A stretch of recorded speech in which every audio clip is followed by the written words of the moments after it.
El abanderado del Partido Humanista, Marco Rascón, apostó por la construcción de un centro comunitario de cultura para la resiliencia en uno de los sitios emblemáticos del 19S. Veamos. Marco Rascón, candidato a la jefatura de gobierno de la Ciudad de México, se pronunció en contra de la construcción del memorial por el sismo del 19 de septiembre en lo que fuera el edificio colapsado de Álvaro Obregón 286 en la colonia Roma Norte, en donde murieron varias personas. En su lugar, dijo que se suma a la idea de que ahí se pueda crear un centro comunitario de cultura para la resiliencia.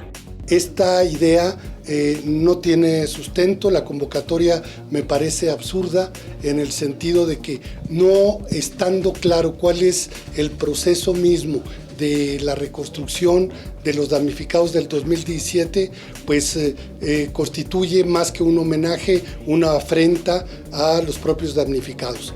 En cuanto a su visita esta tarde a Iztapalapa, dijo que se debe mirar a la delegación con ojos de prosperidad. Tenemos que empezar a ver Iztapalapa no como un problema, sino como parte del futuro económico de la Ciudad de México. Y creo que tiene que ver con ir apuntalando lo que van a ser los temas del próximo debate, que tienen que ver con desarrollo económico y desarrollo social.